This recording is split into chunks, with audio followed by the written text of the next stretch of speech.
And I'm pleased to say joining me now is Michael Williams. Michael, how are you first? Very well, thank you. Thank you so much for joining us today. So I want to talk about 2023 at the Winter Gardens. It's been a big year, hasn't it, for you guys? It's been a huge year. It's the first full year of the new Conference and Exhibition Centre.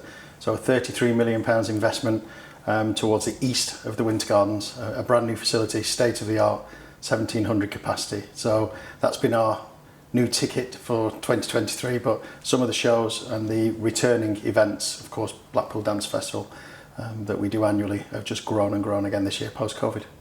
And of course, the Art Deco refurbishments have taken place this year as well. How do you feel like they're going to bring more people into the Winter Gardens in 2024? I think each of the refurbishment projects that we've chosen, like this room that we're in today, the foyer bar, are a real statement piece really, and it demonstrates our commitment not only to Blackpool but to the Winter Gardens, but the wider community that use the venue as well.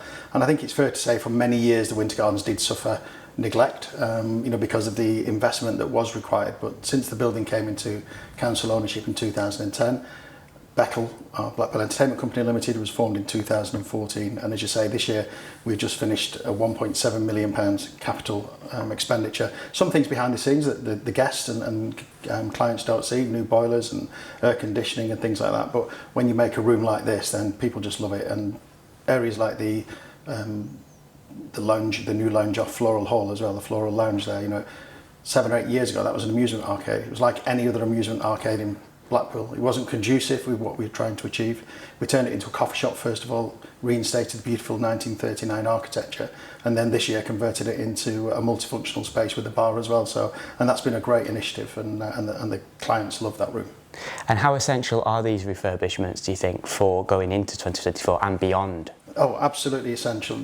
As I say, we've spent £33 million on a new conference centre, and for me it's important that the rest of the facilities match that new centre as well. It's very modern, state of the art, but we contrast with the Empress Ballroom, 1896, quite a different room from the Spanish Hall, and of course the Opera House that we're sat in today. They're all very different rooms, but for me it's very important they're equally as quality and standard for our guests.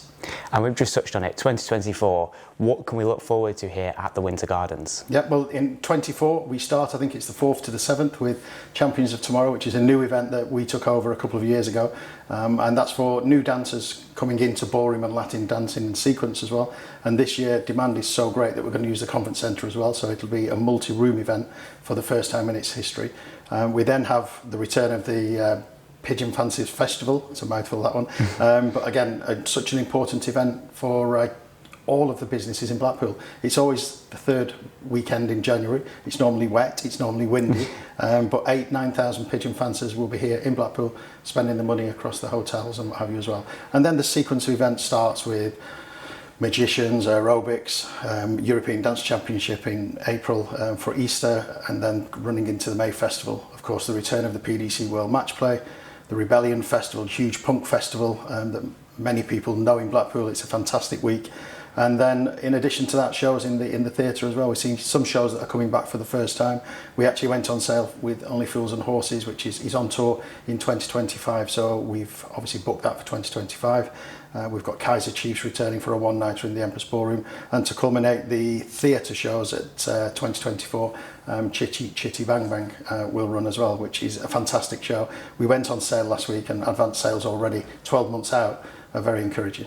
So things looking really positive into 2024 and beyond, and of course attracting these West End shows and shows from all across the UK on these productions to the Winter Gardens is a key part. Yeah, and I think when you look into the theatre, it's 2,880 seats. It's the largest theatre outside of London. All of those seats are being refurbished, which again is important when guests arrive, that they're able to sit in a comfortable seat. The bars that we've refurbished as well complement their visit.